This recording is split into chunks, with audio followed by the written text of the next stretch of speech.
过年同学聚会上，所有人都以为我还是当年那个丑姑娘，百般羞辱。死对头挽着我暗恋的男神，得意炫耀刚买的限量包包。霸凌我的班花靠在我现男友怀里送出喜帖给我。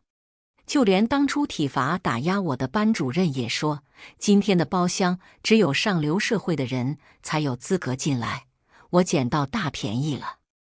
我轻蔑一笑，叫来了这里的经理，今天这里的消费都记在我账上。大家好，开始今天的分享之前，希望你能给人间烟火点个订阅，我将会分享更多优质的内容。过年刚回家，我就收到了毕业10多年同学聚会的邀请，联系我的还是当初的同桌，并千叮咛万嘱咐的让我一定要到场，说这场聚会没我得黄。这种大大小小的聚会，读书时期我没少参加，所有人都以整蛊捉弄我为乐趣，只因为我丑，丑得太特别。我回复了3个字：准时到，心里冷笑。高中时那件事，一夜我失去最亲的家人，也跟所有人断了联系。离开家乡10多年，再次回来，只怕所有人都还以为我在路边捡垃圾，吃剩饭为生。聚会那天，我按照地址走进了我们市最大也是最高档的会所豪华包厢。我的出现一下子让原本热闹的包厢安静了下来，在场几乎都是当初班上最喜欢羞辱我的那波人，轻蔑又鄙夷的神情，如同当年冤枉我杀了人一样。同桌李烨很快起身走到我旁边，见我戴着口罩，半开玩笑：“许月，你脸上的痘痘跟痤疮还没有好吗？”说到这个，所有人都笑起来，哈哈哈，别戳人许月肺管子了，现在医美技术这么好，花点钱做做不就好了？哎，看我这记性，许月家里穷得连碗都没有，怕是要丑一辈子了。我很自然坐下，这些话高中时我就听烂了。李烨还曾偷拍我的照片放到学校论坛，由所有人评选最丑女学生。丑八怪这个词就这么贯穿了我整个高中。低头看手机上经纪人发来的消息提醒：小月月，一定要戴口罩，可不能让人认出来你，否则会引起不必要的麻烦。是的，我今天刚从剧组回来，脸上的妆容还是剧本定妆，不能泄露。我说了一句：不方便见人。大家一副我懂我懂的表情。李烨很是热情地挽着我手臂，眼神示意坐在旁边的王玲，我从小到大的死对头。你看王玲，她现在可是我们市星月美容院最大的美容顾问，要不你找她帮你治脸。星月美容院，那不是我的店吗？前段时间确实招人来着，而且招的还是打杂处理琐事的，我也没看到王玲的简历呀。王玲挺了腰杆，从包里拿了几张优惠券放在桌子上，以后大家有需要可以联系我，我给大家打8折。我看了一眼名片，是星月，一家连门面都没有，处处蹭我店热度的小店。我拿着优惠券好意提醒：星月美容院是会员制，从不发放优惠券，你可能被骗了。王玲不但不生气，还嘲笑我没见过世面，他明天就能去上班，今晚上就能带大家去做个全身 SPA。 我看了眼时间，星月美容院晚上10点就关门了，你们真想去的话，我给店里人打个电话，让他们加班。听到我的话，王玲轻拍了一下我肩膀：几年不见，许月，你都学会装逼了，你这口吻，不知道还以为美容院是你开的呢。确实是我开的呀。我懒得跟他们解释太多，或许是被打得多了，学会了沉默了。当年在班上，只要我多说一句，那巴掌就会落在我的脸上。而我在等当年害我的人出现。包厢的门突然开了，服务员手里拿着一个礼盒，礼貌询问道：“请问许月小姐在吗？你订购的爱马仕的包包到了，到前台签收一下。”我起身，麻烦你帮我签一下吧，等会走的时候再取。话音刚落，全场都安静了。几秒过后，王玲咬牙切齿，一副受不了的神情。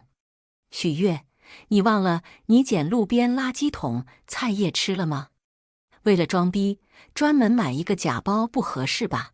还特意送到这里作秀吗？一旁的人起哄：“你们还记得吧？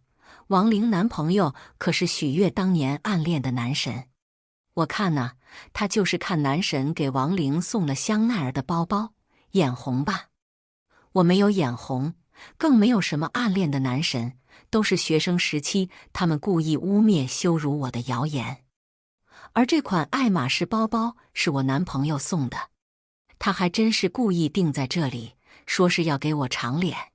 王玲拿出香奈儿包包放在桌子上，我瞅了一眼，那五金看上去一眼假。你这个是假的。王玲又瞪了我一眼：“许月，你自己没有，就不允许别人有吗？我现在就让我男朋友发购买记录，还有专柜小票过来。”王玲的家庭条件其实比我好不了太多，从小到大她都喜欢踩着我去巴结别人。而在场家庭条件不错的人，名牌好多个，好几个人顺着我的话，认真打量这个包包起来。王玲，你这个包包好像真的是假的，不会是你男朋友被骗了吧？这摸上去质感确实不一样。因为这几句，王玲肺泡都要气炸了。还是班主任起身和稀泥，怕我们吵起来。好了好了，许月没见过世面，他哪里知道真包假包啊？我们的班花江瑶马上就要到了，而且他等会还有一个好消息要宣布。班主任起身，像是算准了时间，打开包厢的门。我看向门口，心里发寒。我的仇人出现了。当年霸凌我的江瑶，此刻一身名牌，挽着一个追求了我大半年的舔狗林泽出现在这里。江瑶笑得恣意，声音温婉，完全没有当年一口一个对我说：“许月，你就是害人精，你奶奶就是为你死的。”声声清晰，字字伶俐。现在她光鲜亮丽，接受所有人羡慕的眼光。抱歉，因为我要跟林泽订婚了，手头事情多，来得有点慢。林泽，在场的人都兴奋了。林泽不就是那个富二代？听说家里超级有钱，前段时间还跟当红影后许月在一起了。看来还得是我们江瑶魅力大，林泽连影后都不要了。男朋友？我什么时候跟林泽在一起了？不是他对我长达1个月的骚扰，被我反手给起诉了之后才消停的吗？班主任眼里鄙夷看向我，同样是一个名字，许月，你要是做点什么抹黑的事情，怕是那影后许月都要找你算账，你干脆改名算了。王玲，对呀，就叫许丑算了。班主任，大家开玩笑，别放在心上。今天我们能相聚在这里，多亏了江瑶同学男朋友，是他找了人托了关系，才能定下这间包厢。许月，你捡到大便宜了。江瑶走到位置上举杯，是啊，这里真的超级难订，普通人连预定的资格都没有，有钱也要排队1个月，得亏了林泽托关系，才能立马定下来。林泽脱下外套，很是得意。大家今晚上尽情吃喝，这里玩的也特别多，通通我来买单。所有人一听这么说，一副踏上了上流社会的模样。许月，你可要好好享受，这辈子你就今晚这一次机会了。我皱着眉头，想到当时经理跟我说有人想要插队定下包厢，问我意见时，我是拒绝的。在看到订包厢的人是江瑶，我才点头同意。况且这一桌子的山珍海味，甚至每天限量只有10份的招牌菜都是我吩咐的，怎么就成了林泽的功劳？我疑惑问出。今晚上所有消费我不是早就付钱了吗？怎么成你林泽的了？听到我这话，班主任拉了拉我的袖子，声音严厉：许月，你别没事在这里发疯，就算你要装逼，也别装到人家正主身上。我没装逼，那账单上还有我的亲签呢。江瑶看我这样，眼里那藏着的笑意：许月，你买单？你一个住在贫民窟的人，拿什么买单？我手机上正好来短信提示，提醒我月底了该交电费了。上面显示的也正是贫民窟小区的名字。周围的人看我像是看什么脏东西一样，以为我还像以前一样跟奶奶靠捡烂菜叶子为生。许月，你省点心吧。人家江瑶跟她男朋友可是住在新开发的湖景别墅，你别在这逞强了。湖景别墅，南街那个位置。我反问。王玲，对呀，你不会说你也住在那里吧？我不住那里。我坦诚回答。周围一声切。我继续说道，我刚买的房子是盛华集团新开盘的独栋别墅。盛华集团。江瑶脸色一梗，你知道盛华集团的房子有多难买吗？除了价钱让人望尘莫及，更是购买资格百家难求。你说你买了那里的房子？大家一副看我疯了的样子。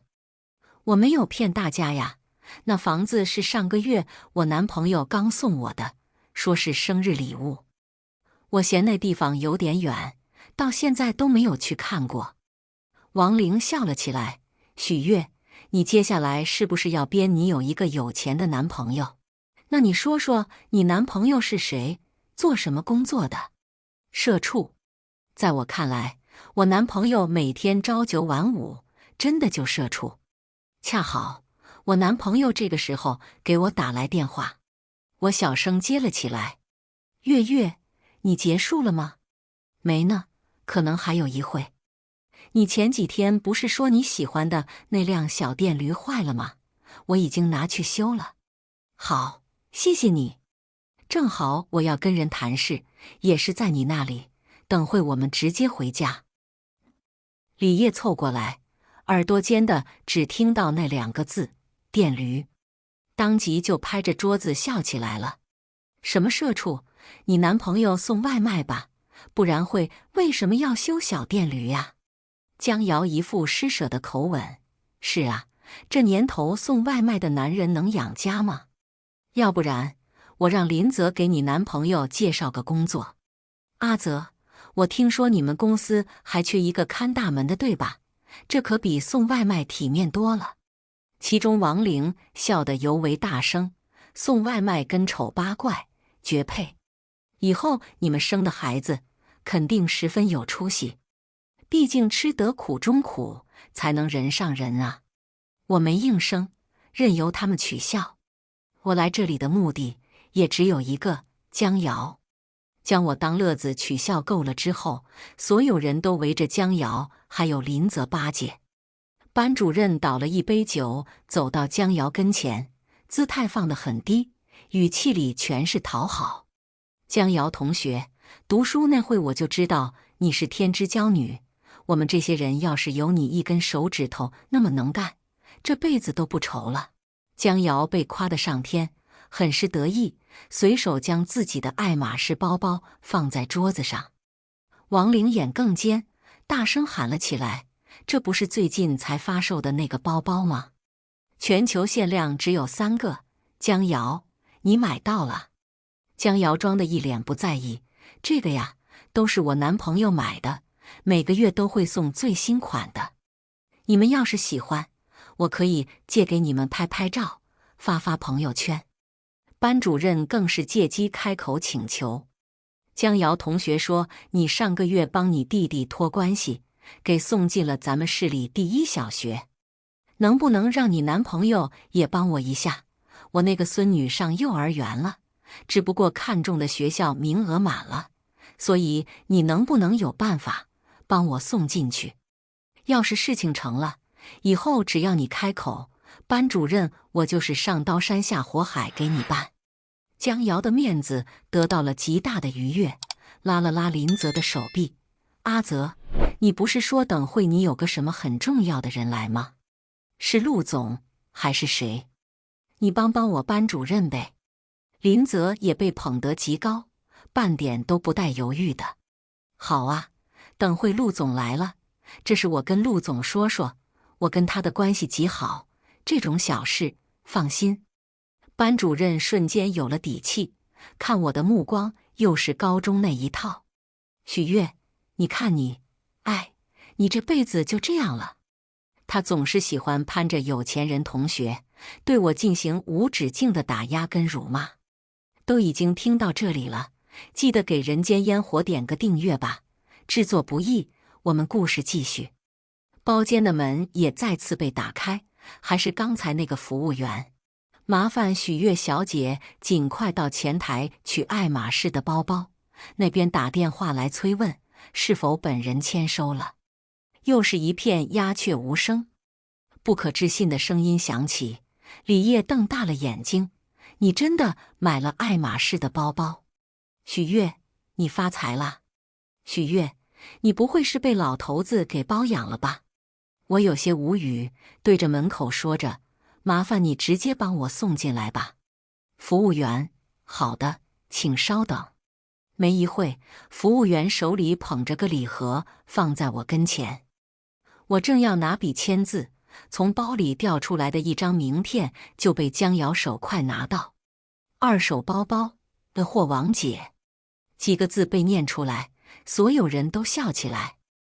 我就说许月哪来的钱买爱马仕包包？爱马仕的门槛他怕是都没有见过。别说了，人家好不容易攒点钱买个劣货，还要被戳穿，你让他怎么活呀？李烨提出，要不我们现在就给这个王姐打电话，问问许月到底在他手里买过几个二手包包。不，他应该买不起二手包包，应该是买过几个假货。我抢过那张名片，有些生气。这个王姐是我很重要的人，一如当年的彤彤。王姐靠着卖二手包包维持生计，绝不能让这些人去打扰他们。我要她的名片，也是打算分享给圈子里那些需要名牌包包充门面的小18线女星。江瑶被我这副样子扫了兴，说话也不客气起来：“别忘了，当年你干的那些事，我们这里谁不清楚？一个坐过牢的杀人犯还在我们面前摆起谱了。小丑再受欢迎也是小丑。”我正要反驳，林泽起身接了一个电话，示意我们安静点。“陆总来了，你们别吵，我去门口接一下。”一听到有贵人来，针对我的那几个瞬间转移了注意力。我手机上也收到男朋友发来的消息：“我来接你回家。”陆延伸来了。林泽一边推开门，一边恭敬让路，语气上还有些惊讶：“今晚陆总老婆也在这里？是哪位这么深藏不露？”在他身后走进来的男人，正是我男朋友陆延伸。四目相对的一瞬，陆延伸正越过林泽朝我这边走来，却被王玲开口打断：“陆总，你还是别往那边去，小心沾染上晦气。许月以前可是杀人犯。”杀人犯3个字像是要贯穿我的人生。气氛瞬间降到冰点，所有人都不说话，一个个看我的眼神仿佛我是什么脏东西。到现在，他们都觉得我应该继续忏悔，应该继续在牢里度过一生。当年爸妈离婚，没人要我，从小我就被丢给奶奶一起生活。爷爷也去世得早，我只得跟奶奶相依为命，除了每个月的低保，奶奶只能出门捡垃圾供我上学。奶奶一直教导我听老实话，要好好读书，将来才能不受人欺负。长期的营养不良，我有些虚胖，到了青春期，脸上更是长满了青春痘，在同学眼里，我就是个十足的丑八怪。不管周围的人怎么看我，我都一心想要好好学习。可惜江瑶并不放过我，我以全市第一的成绩转到第一中学，学费全免，奖学金支持，足够让我上一个好大学。偏偏我遭了校园霸凌，从一开始的桌子里面被人放死老鼠，到后面我带的餐盒里被人掺了泥土，再到女厕所的口头警告，我都不曾低头，也不敢有过多的反抗。我只想好好读完高中3年，考取好大学。江瑶不肯，他说我抢了他的风头，夺走了他该有的第1名。他让我在小考上作弊，帮他答卷。我不愿意，他就找人打我。我满身是伤回家，却又被跟踪，发现我跟奶奶一起住在贫民窟。于是第2天，他跟人联合冤枉我偷了他的钱，让我赔他500块。500块，那是我跟奶奶2个月的伙食费，我上来赔给他。我赔不出来，江瑶就带着人上门找到我奶奶，逼迫我奶奶跟我捡剩菜剩饭发到网上，羞辱我这就是学习第一的真正样子。这些不过是小事，我都可以忍。自从我们班转来了新同学，他叫彤彤，他是我的第1个朋友。在我受到欺负时，第1个站出来阻止所有人保护我的彤彤。一想到他，我心开始疼了起来。彤彤几次拉着我的手逃离了江瑶的折磨，可最后一次没能逃走。江瑶没能欺负我，于是找来了校外的混混，将我堵在了学校后面废弃的那栋楼里。可那天彤彤跟着我一起了，她原本想要跟以前带我一起跑，可是我们2个女生根本跑不过那些混混。在追逐的期间，彤彤为了保护我，就那么混混失手从楼上推了下去。我永远彤彤从那么高的地方摔下去的场景，血，大片的血，我这辈子都不会忘记。我想要抓住他，可我根本抓不住他，他就那么摔下了下去。等我跑下去找到他，他已经浑身是血，就连说话也只有微弱的呼吸声，还小声安慰着我：别怕，别怕，我会一直保护你的。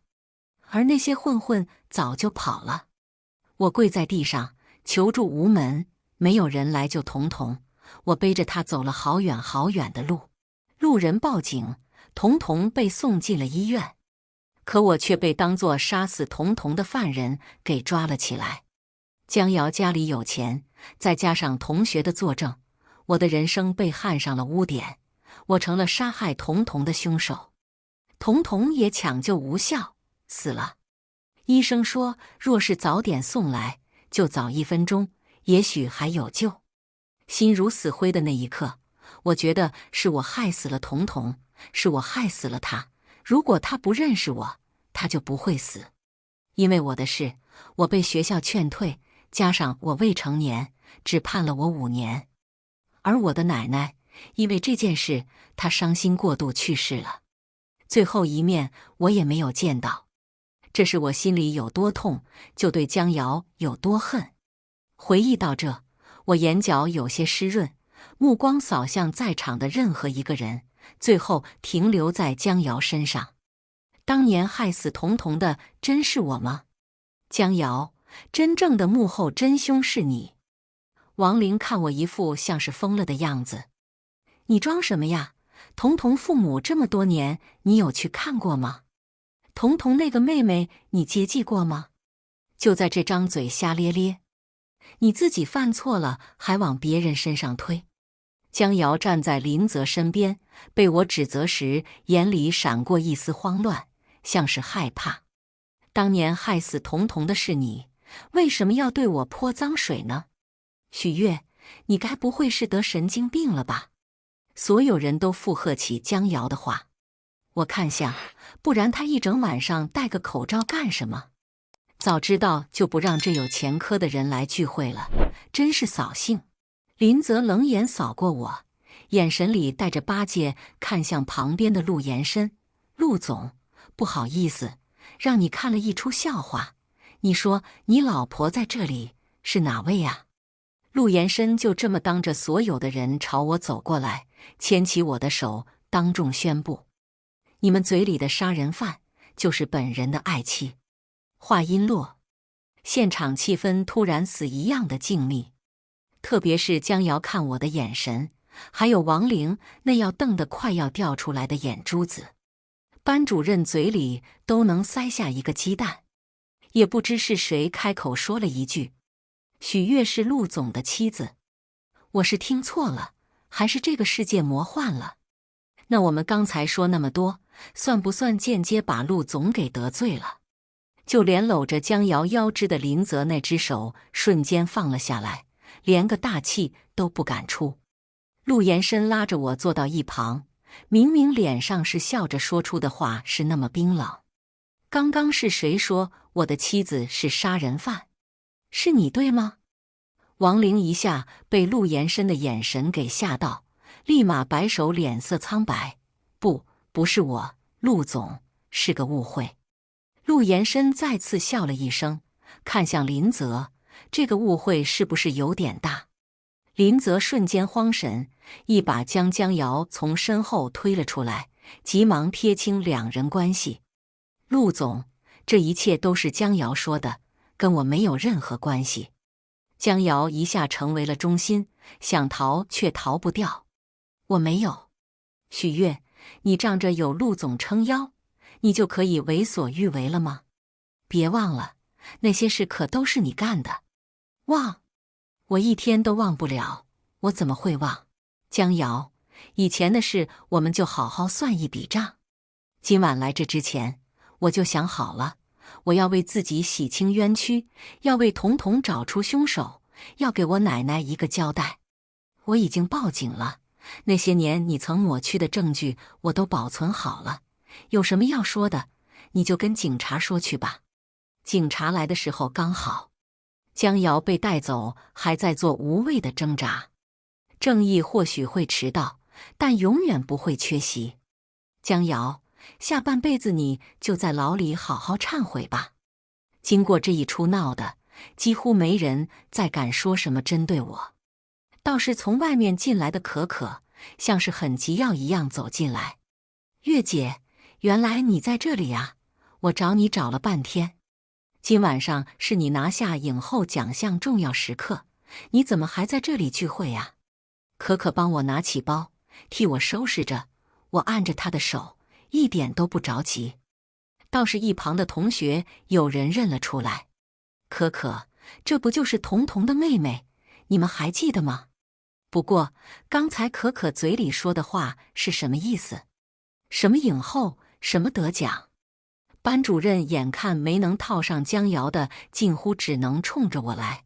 许月，我就说你是个重情重义的孩子，没想到你真的有在照顾彤彤的妹妹。这话一点错都没有，我确实在照顾，一照顾就是这么10多年。当年彤彤出事之后，我担心她父母会承受不住打击，于是每个月都会将打工赚来的钱寄给他们，也帮着他们一起抚养小2岁的可可。从我闯荡娱乐圈开始，可可便一直跟在我身边，她跟我心里都有一个共同的目标，就是为了实现彤彤的心愿。彤彤说过，她想要站上闪闪发光的舞台，让所有人都认识她。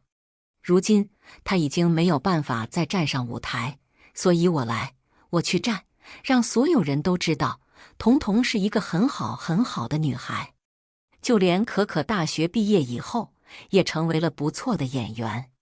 可可白了那些人一眼，再次催着我：月姐，真的来不及了，我们得走了。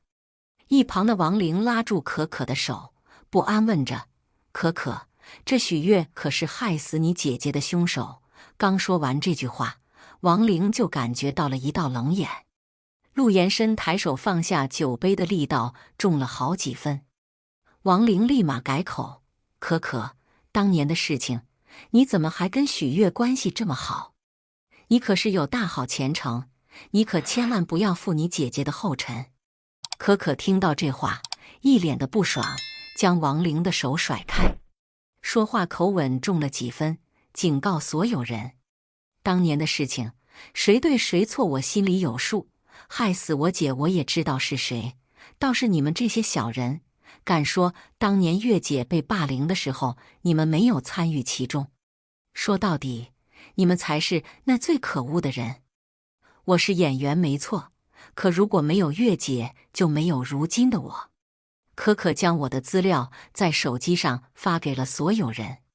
当王玲、同桌、班主任以及那些同学在看到影后许月就是我时，纷纷傻眼，一个个你看看我，我看看你，庞佛都不相信当年的丑八怪是如今顶流影后。这是假的吧？影后许月真的是许月？卧槽！今晚聚会的含金量。陆延伸也牵起我的手，准备离开这里。我本来今晚来就是为了江瑶，为了给彤彤报仇，现在已经做到了，再留下也不礼貌了。可可，我们走吧。可王玲跟条哈巴狗一样追了上来。许月，不，月姐，那星月美容店，今晚上我们还能去吗？我笑了笑，没有作答。已经有人搜出王玲应聘的那家美容店资料。王玲，你应聘的那家是盗版啊！你刚才送我的打折卷，我可不要，到时候可别把我当韭菜一样割了。王玲，你男朋友送你的包也是假的。一时间，嘲笑我的那波人开始纷纷嘲笑起王玲。什么地方有伤口，就往什么地方上撒盐。走出门时，餐厅经理走到我跟前：“许总，是否要将本店限量的酒水赠送？”我瞥眼看了身后一群人，他们每个人脸上都写满2个字：谄媚。他们不配。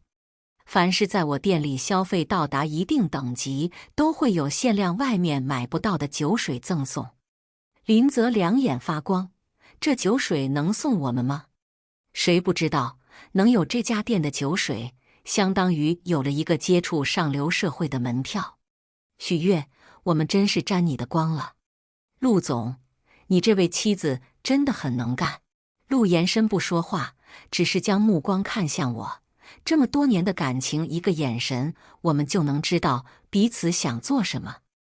我笑着应下，将经理手里的酒水轻轻推了一下。这酒水不送。还有今晚的消费，就让这位林泽买单。他不是想要抢了我买单的风头吗？那就让他抢好了。经理拿出了今晚消费的单子，递到林泽跟前：“这位先生，你是刷卡还是买单？”林泽原本想没有多少钱，可是看到那张结账单，还是傻眼了。20万，我吃的这是金子。经理皮笑肉不笑。这是按照我们店最高规格来的，你若是付不起钱，我们就要报警了。林泽扫了在场所有人一眼，个个都低着头。20万吃一顿饭，可不是谁都能拿得出手的。没办法，林泽就算是肉痛，也得咬牙刷卡买单。我挽着陆延伸的胳膊，已经走到饭店外面，他的车就停在路边。我正要上车，林泽从后面追了上来。陆总，陆总，之前我求你的事还有机会吗？陆延伸机会不跟他说话，招了招手，来几个保安就拦住了林泽，并且陆延伸的助理给了林泽口头警告，若是他再敢对外面宣传跟我有一腿，要让林泽在这里混不下去。我坐在车里笑着陆延伸，有时候在我的事情上就喜欢斤斤计较。一整个聚会下来，我都有些累了。但是没有想到，最后一个拦下我的车是班主任。班主任陪着笑脸，冒着差点被车撞的风险，逼停了我的车。陆延伸握着我的手，有些担心，不想理这些人。可以交给我来处理。我摇摇头，没事，都是老熟人了。班主任见我摇下车窗，屁颠屁颠朝着我这边跑过来。许月同学，班主任有事求你，当年我就没看错你，你是个好孩子，这么多年你还挺有出息，所以你能不能帮帮我？那个学校的事情，现在可就是你一句话的事情了。学校的事情，我做恍然知晓的模样。你说这个呀？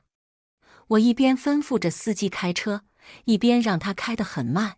班主任就这样追在车的旁边，求着我答应。一如当年，我去办公室寻求他的帮助，告诉他江瑶一行人的霸凌。他回我的也只有那伤人的几句话：人家怎么就只欺负你，不欺负别人？你一定是做了什么讨人厌的事情。班主任走得很快，我紧跟在后面，摔了一个狗吃屎，他也没有停下来。好几次，他都劝我去跟江瑶那行人道歉。现在他追着我的车，求着我办事，车的速度开得快了起来。我通过后视镜看见他摔在了马路边，就像当年孤立无援摔倒的我。这一切我都还了回去。赶到领奖现场时，我摘掉了脸上的口罩，让化妆师重新给我化了一个妆。登上领奖台时，我是拉着可可的手一起上去的。我说过，我领奖最大的心愿便是帮彤彤站上去。领奖台上，我手里握着那个奖杯，视线有些模糊，就连声音里都带着哽咽，对准话筒。谢谢大家的喜欢，也谢谢大家的支持。今天我能站在这里，只想要感谢2个人。她叫彤彤，是我生母中最重要的一个人。她是一个很好很好的女孩子，她想要站在发光发热的舞台，可她没机会了。如今我站在这里，就是她站在这里。第2个我要感谢的是陆延伸，谢谢你。没有过多的话。当年彤彤的事，我被判了5年。在决定执行的那1个月里，陆延伸帮我翻了案，也是他在人群里帮我报警，帮我将彤彤送进了医院。事后很多年，我问过他为什么会帮我，他说我第一次见到有女生这么执着，背着一个满身是血的人，眼里那股求生的欲望，我忘不掉。